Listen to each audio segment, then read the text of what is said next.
오늘 하나님의 말씀은 마태복음서 28장 18절부터 20절까지 말씀입니다. 마태복음서 28장 18절에서 20절 우리 한 목소리로 함께 합독하도록 하겠습니다. 우리 18절부터 함께 합독합니다. 시작. 예수께서 다가와서 그들에게 말씀하셨다. 나는 하늘과 땅의 모든 권세를 받았다. 그러므로 너희는 가서 모든 민족을 제자로 삼아서 아버지와 아들과 성령의 이름으로 침례를 주고 내가 너희에게 명령한 모든 것을 그들에게 가르쳐 지키게 하여라. 보아라, 내가 세상 끝날까지 항상 너희와 함께 있을 것이다. 아멘. 어제 우리 교회에 청년 출신에서 여러분께서 우리 원로 목사님 이제 생신을 맞이해서 함께 이제 초청해서 시간을 가졌는데 저도 초대해 주셔가지고 같이 자리에 이제 함께 했습니다. 지난 이야기를 들으면서 참 마음에 감동이 있었습니다. 많은 분들이 옥수교회를 통해서 예수님을 믿고 또 침례를 받고 지금까지도 세계 곳곳에서 사역자로 또 평신도로 이렇게 귀하게 사역하고 있는 이런 이야기들을 들으면서 참 감사하는 생각이 들었습니다. 옥수교회 55년 전에 천막 하나 치고 시작한 이 교회에서 그 수많은 그런 제자들이 길러졌다는 그런 생각이 들어서 이야기를 나누는 동안에 아주 이제 감격스러운 그런 생각이 들었고, 참 우리 옥수교회가 하나님 기뻐하시는 이런 귀한 일, 또 그동안 감당해 왔다는 것에 대해서 참 감사한 생각이 들었습니다. 이 교회에 대해서 이제 말씀을 드리고 있는데 지난번에 우리 부흥성의 주제가 바로 교회를 교회되게 하소서 이 말씀인데 교회에 관한 말씀 이제 오늘 그 세 번째인데 오늘까지만 말씀을 드리려고 합니다.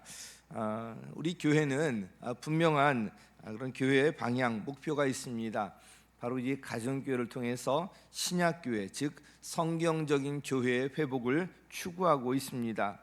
성경적인 교회의 그 정신을 추구하고 있다는 것이, 정신의 회복을 추구하고 있다는 것이 정확한 표현일 것입니다. 오늘날 교회에 여러 가지 문제들이 있어서 원래 교회 모습은 어땠나, 예수님의 제자들이 세운 교회 모습은 어땠나, 성경으로 들어가 보니까 그 집에서 모이는 가정교회가 그 핵심이었고, 그 신약교회 안에 흐르는 그런 정신들이 있었는데 그 네 가지 정신을 발견해서 이것을 네 기둥이라는 이름으로 정리했습니다. 그래서 그것이 바로 이제 교회의 존재 목적, 또 성경적인 제자 훈련 방식, 또 성경적인 사역 분담, 성경적인 리더십, 이 네 가지 정신을 발견해서 정리한 것이 바로 네 기둥인데요. 그 중에서 가장 중요한 핵심 자리에 위치하고 있는 것이 첫 번째 정신입니다. 바로 이 교회의 존재 목적에 관한 거예요. 자, 교회가 이렇게 세워져 있는데 교회가 왜 이렇게 세워져 있는지, 그럼 교회를 통해서 하나님께서는 어떤 일을 하기를 원하시는지, 교회가 해야 할 가장 중요한 일이 무엇인지, 이런 것에 대해서 우리가 생각해 볼 필요가 있습니다. 여러분, 교회의 이 존재 목적이 뭐라고 생각하십니까? 우리 교회가 해야 할 가장 중요한 일이 뭐라고 생각하십니까? 너무너무 우리 한 10년 전에 이렇게 제가 질문을 드리면 거의 조용했는데 많은 분들이 바로 이렇게 대답을 하시니까 참 감사합니다. 교회라면 정말 이것이 행해져야 하는데 우리가 이제 지금 머리로는 이렇게 알고 있잖아요. 그런데 이것이 진짜 우리 삶 속에 이루어지는 것이 또 중요한데 이게 왜 중요하냐면 한번 생각해 보시기 바랍니다. 우리 누구나 다 나중에 주님 앞에 설 것이잖아요. 예수님 만났을 때 그 앞에서 뭐 할 말이 뭐 있어야 되지 않겠습니까?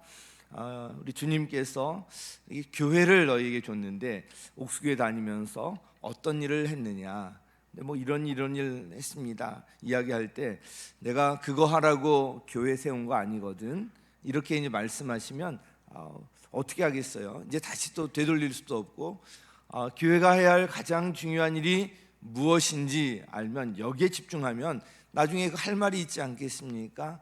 주님께서 이 일을 원하시기 때문에 이 일에 집중하다 왔습니다. 그러면 우리 주님께서 칭찬하시지 않겠습니까? 그래서 이 교회가 해야 할 가장 중요한 일, 교회 존재 목적은 정말 중요한 것이고요. 그래서 제가 반복해서 계속 말씀드리고 있습니다. 각자 생각하는 것이 있겠지만 교회가 해야 할 가장 중요한 일은 우리 마음대로 정하는 것이 아닙니다.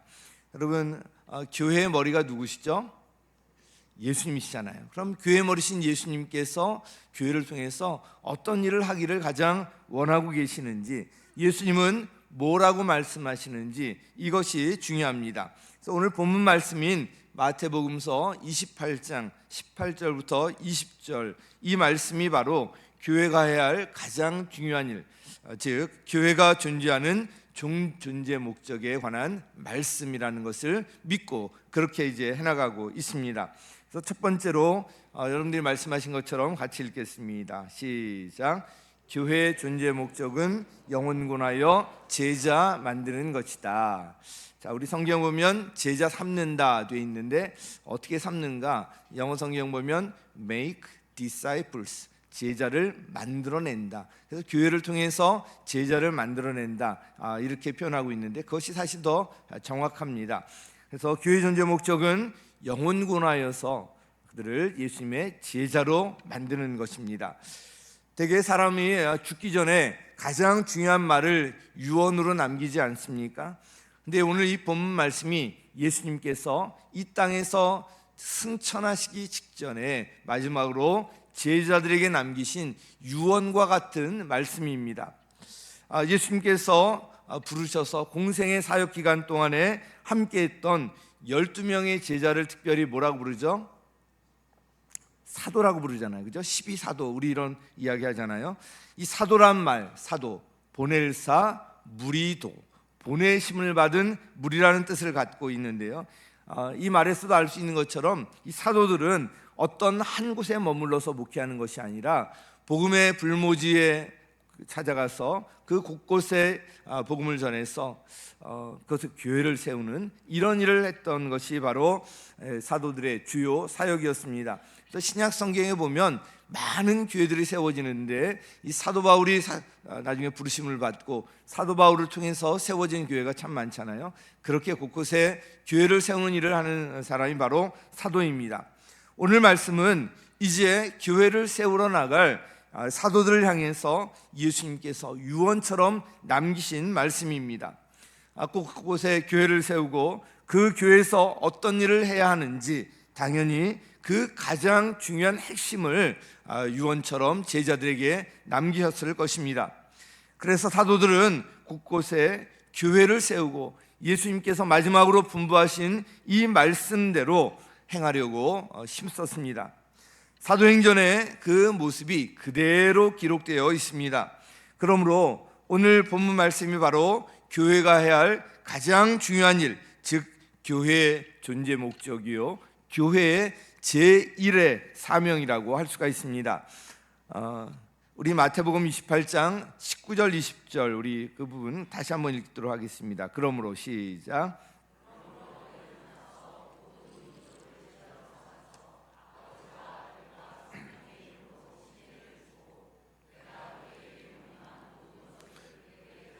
지키게 하여라.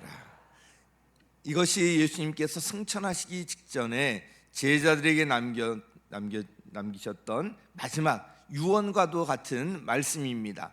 자, 교회가 해야 할 가장 중요한 일, 교회 존재 목적이 바로 여기에 이제 담겨 있는데 여기 보면 네 가지 동사 형태가 나옵니다. 여기 한번 자막 띄워주시면 좋겠네요. 자, 그러므로 너희는 가라. 모든 민족을 제자로 삼아서 제자 삼아라. 아버지와 아들과 성령의 이름으로 침례를 주고 침례를 주어라. 내가 너에게 명령한 모든 것을 그들에게 가르쳐 지키게 하여라. 가르쳐 지키도록 가르쳐라. 이 네 가지 동사 형태가 나오는데 우리 성경에는 분명하지 않지만 원어 성경을 우리가 번역한 성경이잖아요. 원어 성경을 보면 이 중에서 뭐뭐 해라 하는 명령형 동사는 하나예요. 나머지는 ing 분사 형태로 되어 있는데 나머지 이 세 가지 이거를 해서 하나 이거를 해라 이 명령형 동사가 하나가 있는데 그 명령형 동사 하나가 무엇일까요? 1번 가라, 2번 제자 삼아라, 3번 침례를 주어라, 4번 지키도록 가르쳐라. 몇 번이죠? 네, 여기서 여러 나눠져요. 자, 1번이라고 생각하는 분들 또 많이 계실 것 같고요. 2번, 3번, 3번 고르게 이제 말씀을 하시는데 여기서 명령형 동사 하나는 뭐냐면 제자 삼아라. 2번 제자 삼아라. 그래서 나머지는 분사 형태라 그랬잖아요. 가서 제자 삼아라. 침례를 주어서 제자 삼아라. 지키도록 가르쳐서 제자 삼아라. 그래서 교회가 해야 할 가장 중요한 일, 존재 목적은 바로 제자 삼는 것, 제자를 만들어내는 거예요. 이걸 우리가 분명히 알아야 합니다. 그러므로 교회의 머리이신 예수님께서 원하시는 그런 교회가 되려면 교회에서는 끊임없이 제자가 만들어져야 합니다.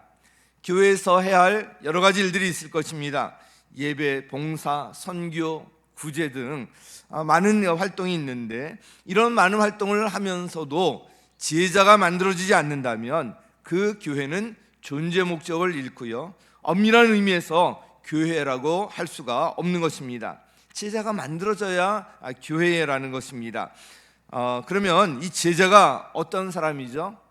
우리 제자하면 뭐 배우는 사람 이렇게 생각하기 쉬운데 맞아요. 근데 배울 뿐만 아니라 배운 것을 전하는 사람, 전수해 주는 사람, 이게 이제 진짜 제자의 모습인데 그러면 이 제자, 성경에서 이 제자는 무엇을 배워서 무엇을 전수하는 것입니까? 뭘 배워서 뭘 전수하죠? 네. 한마디로 말하면 예수님의 삶이에요. 예수님의 삶을 배워서, 우리가 예수님은 닮는 것이 목표잖아요.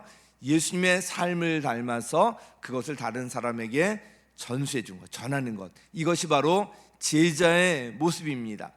예수님의 삶이라고 하면 뭔가 좀 추상적일 수 있는데 좀 더 이제 구체적으로 하면 하나는 예수님의 성품이에요. 예수님이 이 땅에 오셔서 보여주신 성품이 있잖아요.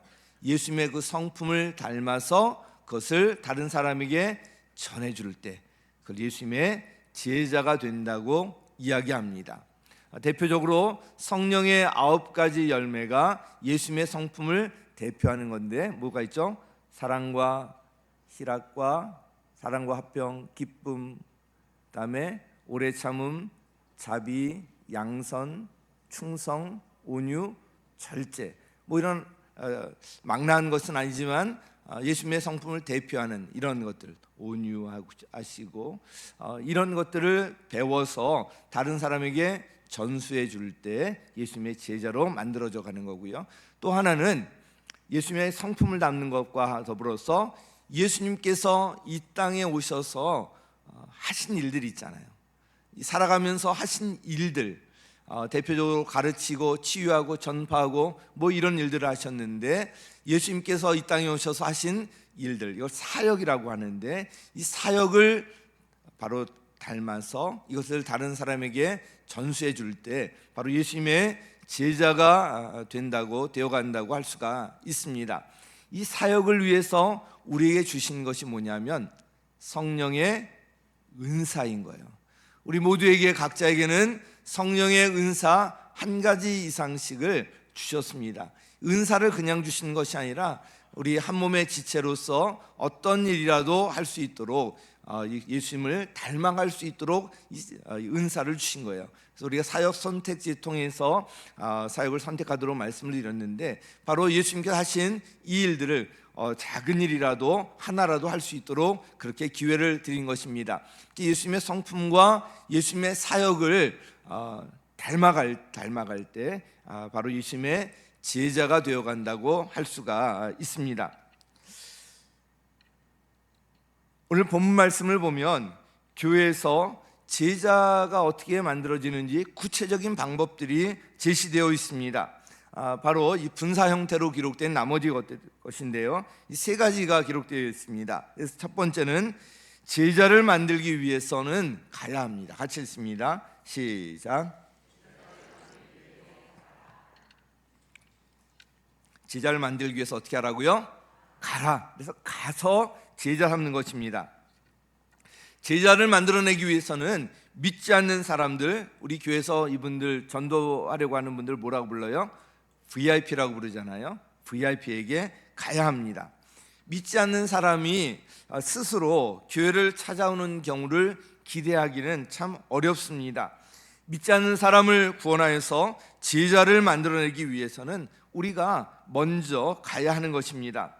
좀 더 구체적으로 말씀을 드리면, 믿지 않는 사람들, 이 VIP의 삶의 현장, 그 이웃이나 우리 직장에서나 또 학교 이런 데로 가서 거기서 그 VIP를 만나서 그들의 필요를 채워주면서 섬기면서 관계를 맺어서 우리 목장과 교회로 초청하는 거예요.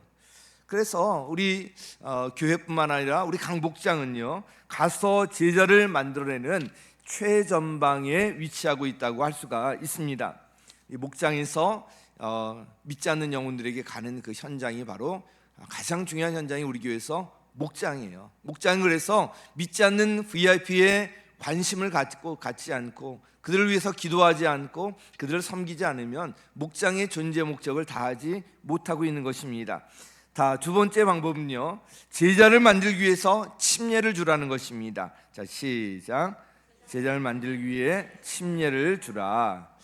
자, 믿지 않는 사람들을 목장으로 초청해서 섬기는 이유는 그들에게 예수님의 구원자 되심, 또 인생 모든 문제의 해답자 되심을 알려주기 위함입니다. 결국 그분들로 하여금 예수님을 영접하고 침례를 받도록 하기 위함입니다.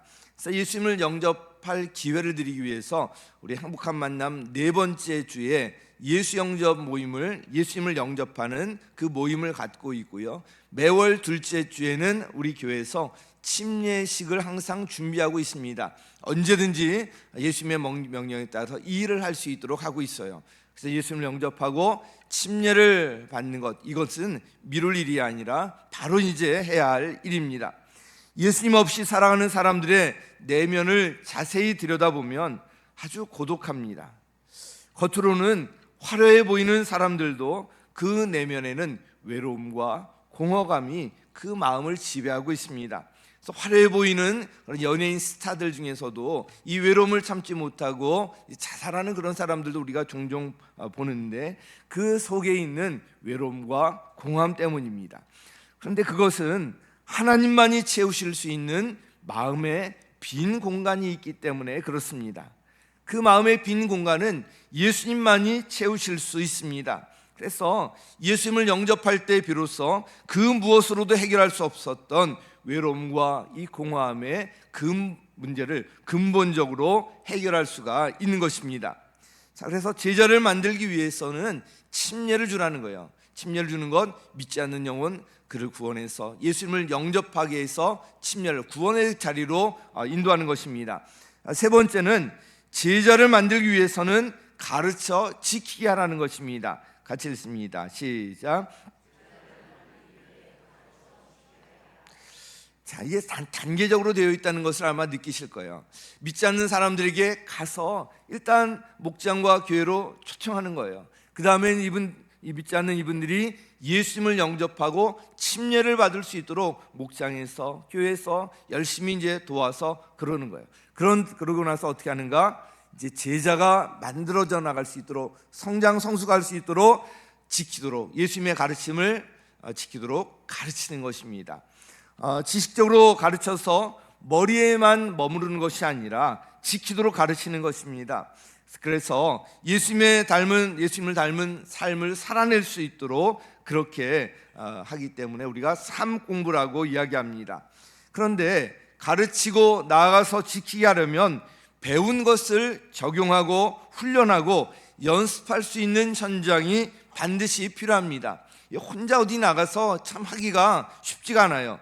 그래서 우리 교회에서 이를 위해 있는 현장이 무엇입니까? 바로 목장이에요. 목장.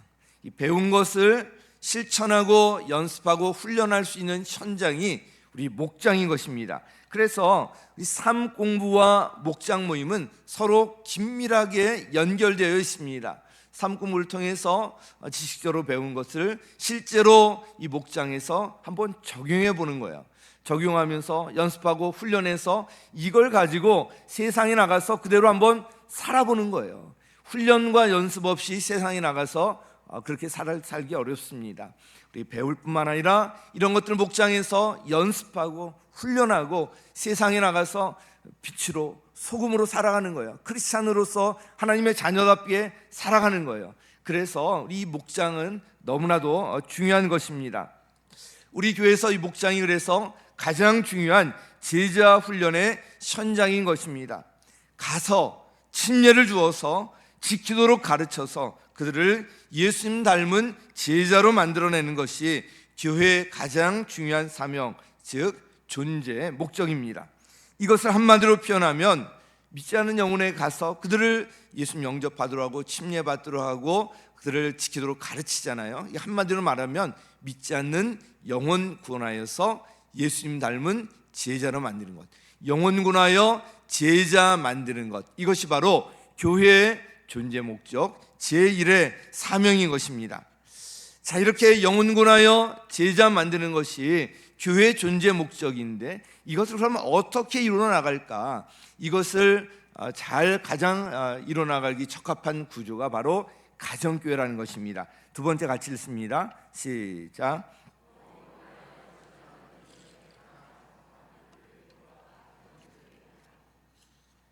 28장 19절 20절 통해서 이제 세 가지 방법을, 구체적인 방법을 말씀드렸습니다. 가서 제자로 삼아서 침례를 주어서 지키도록 가르쳐서 제자 삼는 거 말씀드렸는데, 이것이 목장에서 어떻게 적용되는가를 보면 가정교회가 영혼권화의 제자 만드는데 가장 적합한 교회 구조라는 것을 알 수가 있습니다. 예컨대 가라, 이 예수님의 명령에 순종해서 믿지 않는 분들에게 가서 교회로 인도한다고 해도 일반 교회에서는 그 후속 조치가 마땅치가 않아요. 일단 데리고 오는데 그 다음에 어떻게 하는지가 참 어렵습니다. 그러나 이 가정교회는 목장이 있잖아요. 목장을 통해서 믿지 않는 분들과 지속적인 관계, 친밀한 가족 공동체 안에서 지속적인 관계를 이루고요, 그들을 제자로 만들어 나가는데 아주 효과적인 것입니다.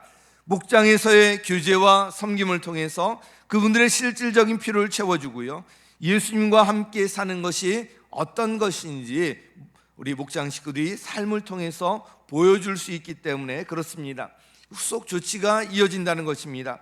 그리고 침례를 준다는 명령도 목장을 통해서 효과적으로 이루어질 수가 있습니다. 일방적인 복음 제시가 도움이 될 수 있지만 오늘날 대부분의 믿지 않는 사람들은 일방적인 복음을 제시할 때 마음을 열지 않고요, 오히려 거부감을 드러냅니다.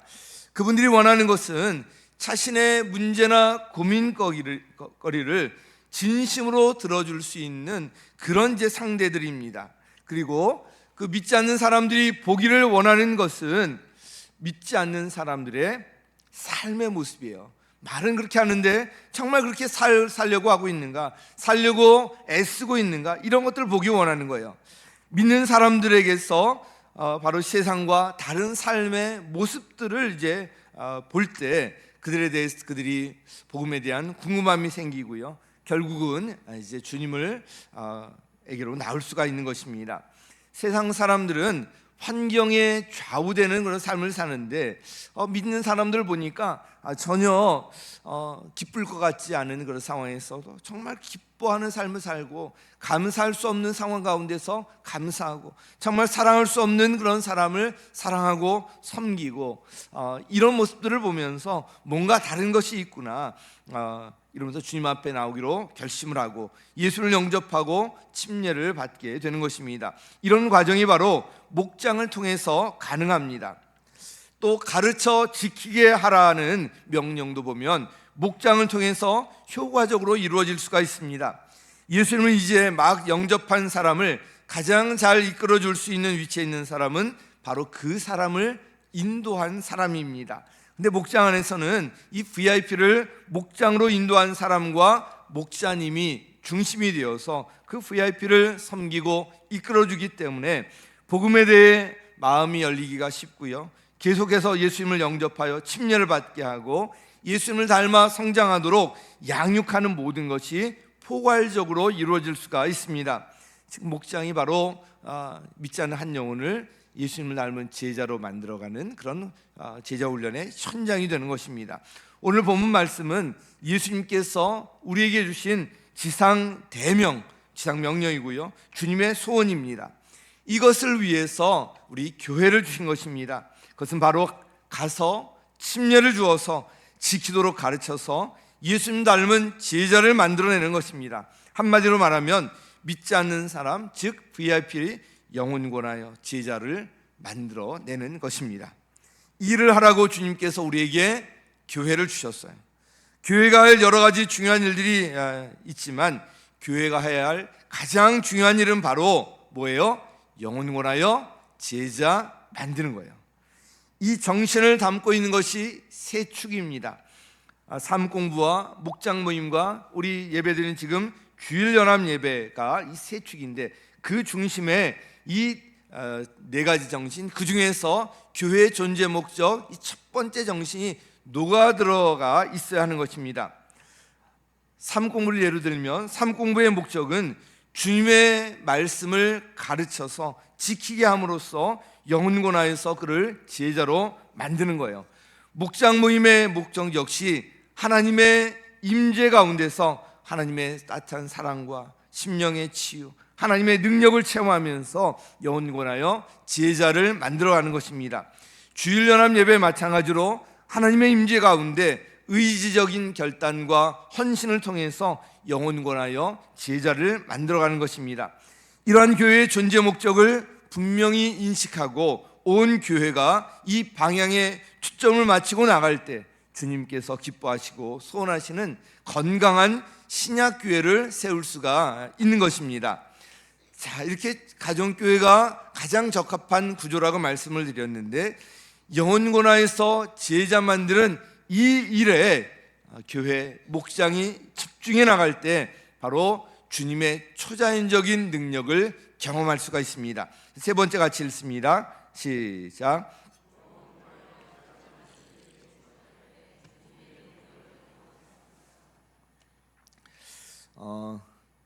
지금 제가 말씀드리고 있는 것이 낯설다, 처음 듣는 것 같다, 우리 교회 이미 5년 10년 다니셨어도 그런 느낌이 드는 분들은 회개하셔야 돼요. 제가 사무 공부를 통해서 또 재직 수련회, 목자 수련회 설교를 통해서 계속 말씀드렸는데 아직까지도 이게 생소하다. 지금 이제 정리해서 말씀을 드리는 거예요. 오늘 잘 또 집중해서 들으시고요. 우리 교회 나오지 얼마 안 된 분들은 오늘 또 이렇게 잘 정리하시고, 일단은 생명의 삶에 들어오시면 더 이렇게 자세하게 또 알 수가 있습니다.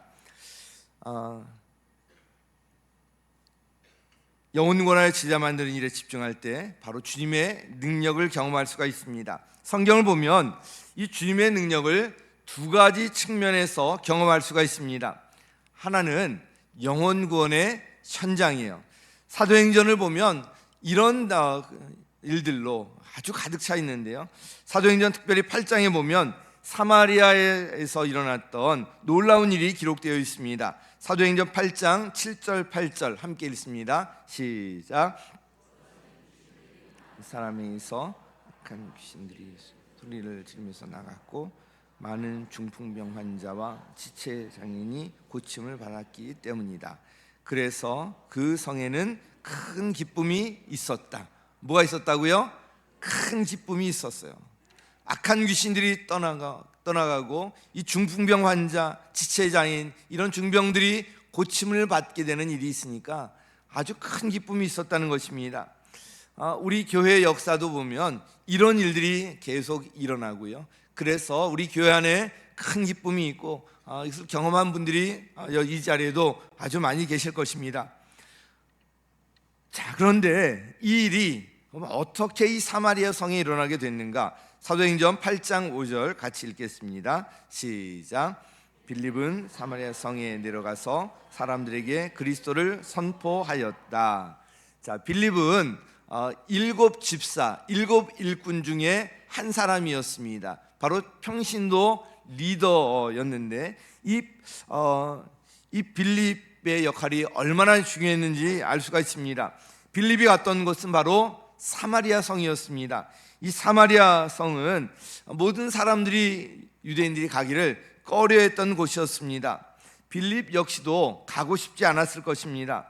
유대인들이 상종하지 않고 정말 개돼지 취급을 하는 이곳 사람들에게 가고 싶지 않았을 텐데, 그럼에도 불구하고 빌립 이 한 사람의 순종으로 말미암아 사마리아 성에 큰 변화가 찾아오게 된 것입니다.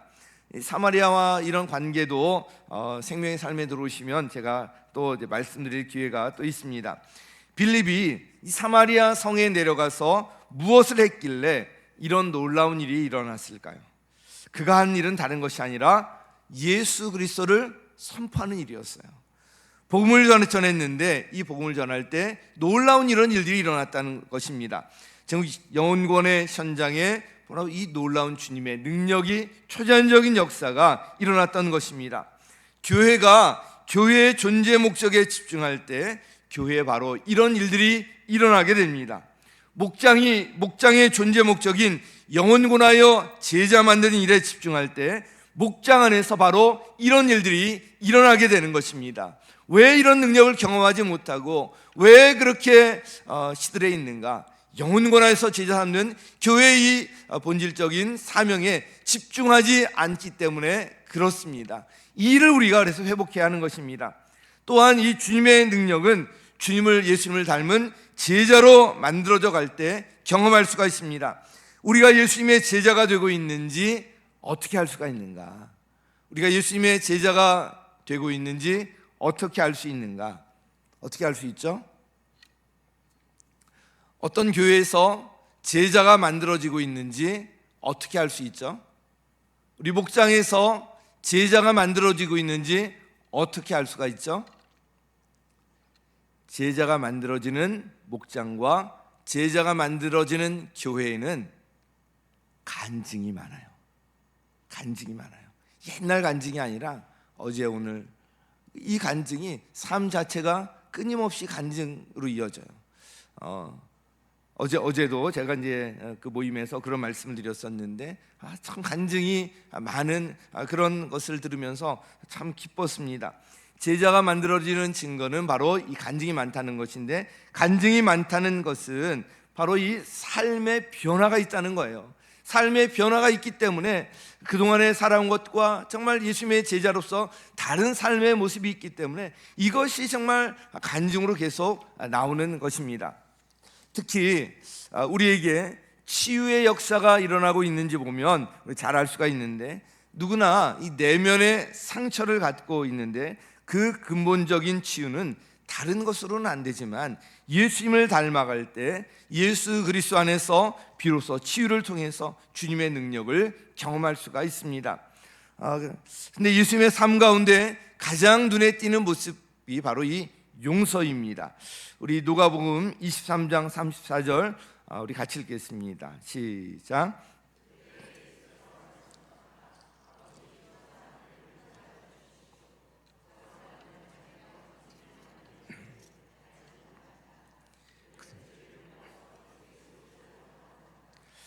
자, 예수님의 옷을 제비를 뽑아서 나누어 갖는 그런 사람들을 보면서 저주하는 것이 아니라, 혼내달라고 하는 것이 아니라 저 사람들을 용서해 주십시오.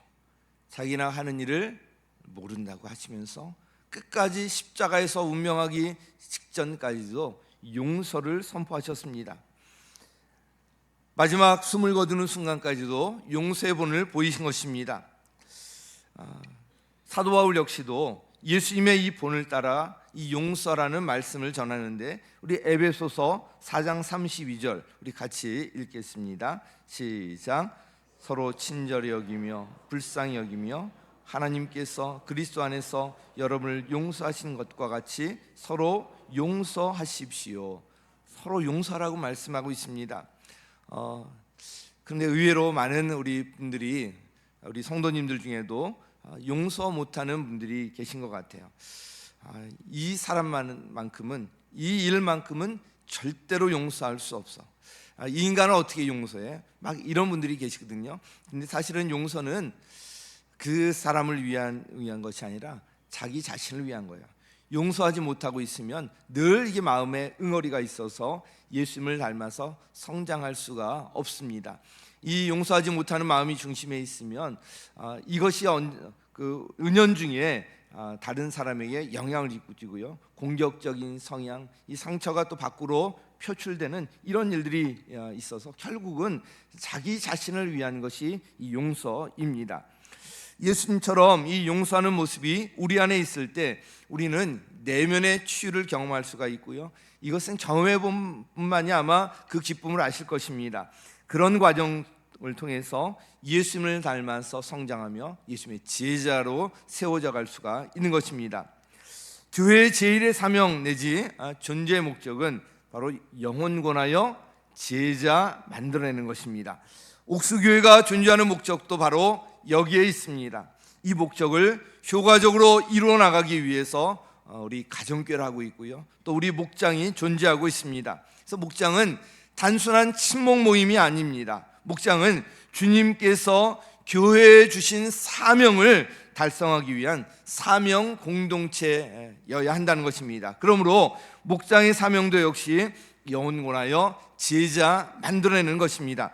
마지막으로 마태복음 28장 18절부터 20절 다시 한번 읽도록 하겠습니다.